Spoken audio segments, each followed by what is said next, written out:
Hi everyone, this is Churchika Jha and this is the episode 2 of Organic Chemistry series in which we are going to study IUPAC nomenclature lecture number 2. Okay, so in our previous lecture, we just studied the introduction part of organic chemistry, okay, and IUPAC nomenclature as well. And in this video, we are going to start our IUPAC nomenclature. तो देखिए, सबसे पहले start करने से पहले मैं आपको कुछ रिप्रेजेंटेशन बताना चाहती हूँ. So today we are going to study representation of an organic compound. क्या क्या रिप्रेजेंटेशन हमारे पास होती है किसी भी ऑर्गेनिक कंपाउंड के लिए, तो हम ये जानने की कोशिश करेंगे. Yes, so our first form is, देखो फर्स्ट फॉर्म हमारे पास नॉर्मल मॉलिक्यूलर फॉर्मूला होता है जो भी हम किसी भी कंपाउंड का लिखते हैं, ठीक है. सेकेंड फॉर्म जो हमारे पास होती है वो क्या होती है, हमारे पास एक्सपेंडेड फॉर्म. और थर्ड फॉर्म जो हमारे पास होती है वो हमारे पास होती है condensed form. And the fourth one is bond line structure. अब ये होते क्या है इनको हम समझेंगे, कुछ एग्जाम्पल की हेल्प से हम इनको समझने की कोशिश करेंगे, ठीक है. तो मैं यहाँ पे इसको एक टेबुलर फॉर्म में बनवाने की कोशिश कर रही हूँ, आप थोड़ा सा समझिएगा, ठीक है. मान लीजिए एक एग्जाम्पल हम ले लेते हैं, ठीक है. मान लीजिए मेरे को बोला गया कि आपको एक मॉलिक्यूल बनाना है जिसमें हमारे पास 3 कार्बन होने चाहिए, ठीक है. और 3 कार्बन के साथ साथ साइड बॉन्ड सिंगल होने चाहिए और यहाँ पे अपने पास हाइड्रोजन लगे हुए होने चाहिए. तो मैंने इस तरह से ये एक स्ट्रक्चर बना दिया, ठीक है. अब मैंने सारे कार्बन्स को और सारे हाइड्रोजन्स में जितने भी बॉन्ड्स यूज होते हैं सबको मैंने यूज किया है, सबको मैंने रिप्रेजेंट किया है. तो ये मेरे पास क्या हो जाएगी, एक्सपेंडेड फॉर्म. क्लियर हुई बात, ठीक है. मान लीजिए मुझे इसका मॉलिक्यूलर फॉर्मूला लिखना है, तो मैं क्या लिखूंगी, इसमें कार्बन कितने हैं हमारे पास 3 एंड हाइड्रोजन कितने हैं हमारे पास 1. So this would be it's molecular formula. अब हम बात करते हैं, मान लीजिए मुझे इसकी कंडेंस्ड फॉर्म लिखनी है, तो मैं यहाँ पे क्या करूंगी, कितने कार्बन है हमारे पास, 3 कार्बन है और हर कार्बन पे हाइड्रोजन लग रहे हैं. फर्स्ट कार्बन पे 3 हाइड्रोजन, सेकेंड कार्बन पे 2 हाइड्रोजन, थर्ड कार्बन पे अगेन 3 हाइड्रोजन. तो ये अपने पास क्या हो गई हमारे पास, कंडेंस्ड फॉर्म, ठीक है. अब अगर हम बात करते हैं कि हमें इसका बॉन्ड लाइन स्ट्रक्चर लिखना है, मेन हमें इसमें बॉन्ड लाइन स्ट्रक्चर को ही सीखना है. बॉन्ड लाइन स्ट्रक्चर से मतलब क्या है कि हमें जिगजैग बॉन्ड्स की फॉर्म में किसी चीज को रिप्रेजेंट करना है. फॉर एग्जांपल इस मॉलिक्यूल में 3 कार्बन है, तो मैं जिगजैग लाइंस बनाऊंगी लाइक 1 2. ये जो लाइंस है ये किसको रिप्रेजेंट करती है, बॉन्ड्स को, ठीक है. आप चाहे तो नोट्स साथ के साथ बना सकते हैं. This line represent bonds zigzag. चलिए एक बार दोबारा से स्टार्ट करते हैं, ओके. तो अगर आपको डेफिनेशन लिखनी है कि what is bond line structure, ठीक है. In this structure we represent the carbon atoms with the help of dots and we represent bonds with the help of zigzag lines, okay. If there is any double bond, then we will represent it with the help of double lines, and if there is any triple bond, then we will represent it with the help of triple lines, okay. So this is its bond line structure. And if there is any heteroatom like and if there is any heteroatom like fluorine, chlorine, bromine, iodine, oxygen, nitrogen, etc., then we have to represent them. Okay, only carbon and hydrogen atom can be extinguished or diminished in these structure. Other atoms must need to be represented. Okay. तो अब हम आगे चलते हैं, ये bond line structure है. अब मान लीजिए किसी का भी बॉन्ड लाइन स्ट्रक्चर मुझे बनाने को मिल जाएगा तो मैं आराम से बना सकती हूँ, ठीक है. तो हम यहाँ पे एक टेबल बना लेते हैं. लेट अस अज्यूम यहाँ पे मैं अलग अलग मॉलिक्यूलर फॉर्मूला लिख रही हूँ. मान लीजिए हमें दे दिया C5H12, या फिर अपन को दे दिया C6H12, या हमें दे दिया C3H6, या फिर हमें दे दिया C2H2 दे दिया मान लीजिए, या फिर हमें दे दिया C2H4, या हमें दे दिया C8H14, या फिर हमें दे दिया C2H6. ऐसा कुछ भी हमें दे दिया मान लीजिए, ठीक है. तो सबसे पहले हम बात करेंगे C5H12 की. तो बॉन्ड लाइन स्ट्रक्चर को हम कैसे रिप्रेजेंट करेंगे, देखना. हमें 5 कार्बन लेने हैं, तो इस तरह से हमें सिंपली 5 कार्बन लेंगे। अगर हम चेक करें तो ये हमारे पास इसका फॉर्मूला हो जाता है एल्कीन का, बिकॉज दिस इज CnH2n। तो यानी कि कहीं ना कहीं एल्कीन लग रही होगी, आप कहीं भी स्पेशली कॉर्नर पे आप एक बार डबल बॉन्ड लगा दीजिए, ठीक है। तो ये इसका क्या हो गया, बॉन्ड लाइन स्ट्रक्चर। बात करते हैं C6H12 की, तो ये भी हमारे पास क्या है, मॉलिक्यूलर फॉर्मूला है एल्कीन का, यानी कि इसमें कितने कार्बन रहे होंगे, 6 कार्बन रहे होंगे, और कहीं पे भी आप डबल बॉन्ड लगा दीजिए किसी भी कॉर्नर एटम पे, ठीक है। अगेन हम फॉर्मूला ले लेते हैं, मान लीजिए C3H4 का ले लेते हैं, यानी इसमें 3 कार्बन एटम रहे होंगे इस तरह से।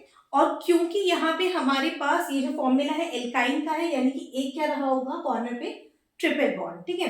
नेक्स्ट हम बात करते हैं, लेट अस अज्यूम हमने C2H2 ले लिया, यानी कि ये हमारे पास फॉर्मूला किसका है, एल्काइन का है, यानी कि इसमें 2 कार्बन एटम है जो एक ट्रिपल बॉन्ड से जुड़े हुए हैं, तो आप इनको इस तरह से रिप्रेजेंट कर सकते हैं।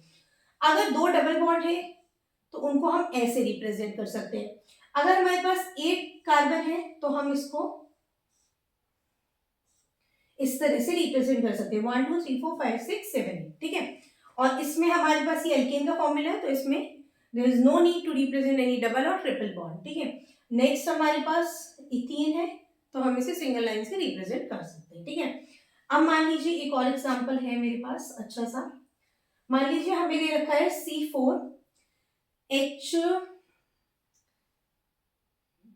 दे दिया, ठीक है, ये हमें दे दिया, यानी कि एक एल्काइन है, ठीक है। और मान लीजिए मुझे सेंटर में इसमें एल्काइन लगानी है, ठीक है, ये वाले पॉइंट पे हमें एल्काइन को रिप्रेजेंट करना है, तो हम कैसे रिप्रेजेंट करेंगे, देखिएगा एक बार, ये 1 कार्बन है, ये 2 कार्बन है, और इनके बीच में भी ये 2 कार्बन है, तो इन पे हम क्या करेंगे, ट्रिपल बॉन्ड को रिप्रेजेंट कर देंगे।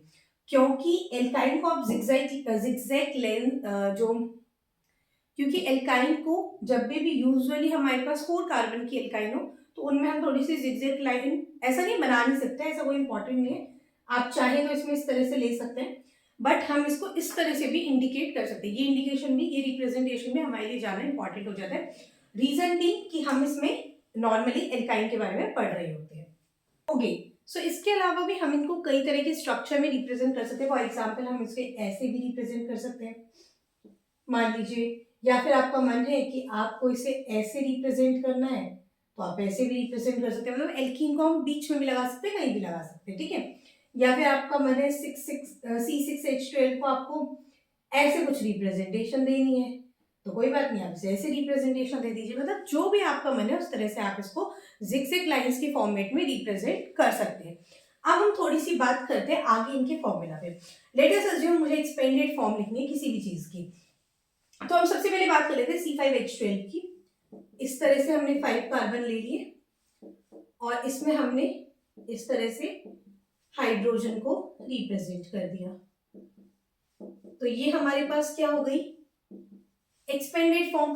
कंडेंस्ड फॉर्म में करना है तो carbon 3 hydrogen, again carbon 2 hydrogen, again carbon 2 hydrogen, carbon 2 hydrogen, carbon 3 hydrogen, तो इस तरह से आप इसे भी रिप्रेजेंट कर सकते हैं। नीचे मैं आपको इस एल्काइन को रिप्रेजेंट करके दिखाती हूँ। एल्काइन हम ये करेंगे, एल्कीन को करते हैं, मान लो इसको करना है, तो कार्बन है 2, एल्कीन लगी हुई है डबल बॉन्ड, हाइड्रोजन लगाने 1 2 1 2। Always remember the concept of tetravalency of carbon. It means carbon can form only 4 bonds. तो हमें इसमें 4 bonds को कंप्लीट करना है, ठीक है। इतना होने के बाद अब अपन एल्काइन पे आते हैं, मान लीजिए ये वाली एल्काइन है, ठीक है। अच्छा, इसका कंडेंस कैसे लिखेंगे अपन, CH2 डबल बॉन्ड CH2, ठीक है। इसको आप ऐसे भी लिख सकते हैं H2C double bond CH2। This is also correct representation. अब हम बात करते हैं इसकी, तो हमारे पास कितने कार्बन है, 1 2 3 4, हाइड्रोजन कितने हैं अपने पास, 1 2 3। लेट अस अज्यूम मुझे इसमें एल्काइन लगानी है, तो मैं एल्काइन को कॉर्नर में लगा देती हूँ, ठीक है, इस तरह से लगा दिया, यहाँ पे अगेन 2 हो जाएंगे और इसमें 1 हो जाएगा, टोटल कितने हाइड्रोजन आ गए अपने पास, 6। तो इसको हम और किस तरह से रिप्रेजेंट कर सकते हैं, CH3 CH2 C triple bond CH, like this we can represent it. और ये हमारे पास पूरा का पूरा कंडेंस स्ट्रक्चर कंप्लीट होता है। अब जितने भी एग्जांपल्स मैंने छोड़ दिए उनको आप ट्राई करिएगा। अगर कुछ भी प्रॉब्लम आती है तो आप मुझे कमेंट कर दीजिए, मैं नेक्स्ट लेक्चर में आपको वो एग्जाम्पल रिवाइज करवा दूंगी। Okay, that's it for today. और रिवीजन करिए एंड कल हम पढ़ने वाले हैं इसमें DU हम स्टार्ट करेंगे कल, DU DB ये सब हम स्टार्ट करेंगे। And stay tuned for part 3। ये एक छोटी सी बात रह गई थी, मैंने सोचा थोड़ा सा मैं आपको होमवर्क दे जाती हूँ so that you can practice them. तो मैं आपको क्या कर रही हूँ, कुछ बॉन्ड लाइन स्ट्रक्चर यहाँ बना के दे रही हूँ, एल्केन्स एल्कीन्स और एल्काइंस के। आप उन्हें घर पे प्रैक्टिस करिए। अगर किसी भी एग्जाम्पल में प्रॉब्लम आती है तो कमेंट कर दीजिएगा, नेक्स्ट वीडियो में हम उसको डिस्कस कर लेंगे, ठीक है। अगर ये वीडियो आप बहुत लेट भी देख रहे हैं तो भी आप कमेंट कर देना, मैं इसको जो भी कंटिन्यूइंग वीडियो होगी उसमें मैं इसे डिस्कस कर लूँगी, ठीक है। तो हम एक बार होमवर्क डिस्कस करते हैं। देखिए, तो मैं आपको कुछ कंपाउंड्स बना के दे रही हूँ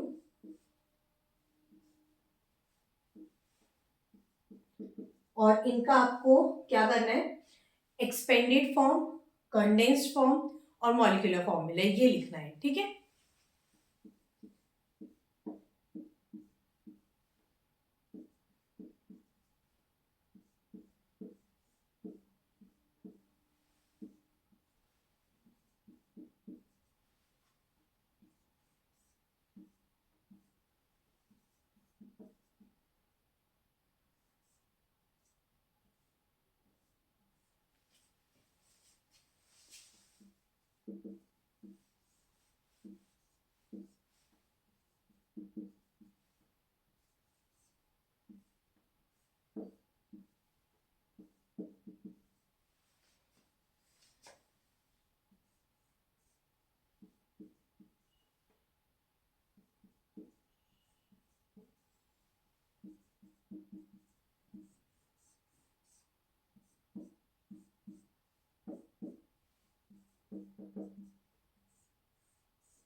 ठीक है, तो आपको क्या करना है, इन सभी स्ट्रक्चर का आपको मॉलिक्यूलर फॉर्मूला, कंडेंस्ड फॉर्मूला और साथ ही साथ एक्सपेंडेड फॉर्मूला लिख के आना है, ठीक है। और कोई भी नीड हो so you can comment down.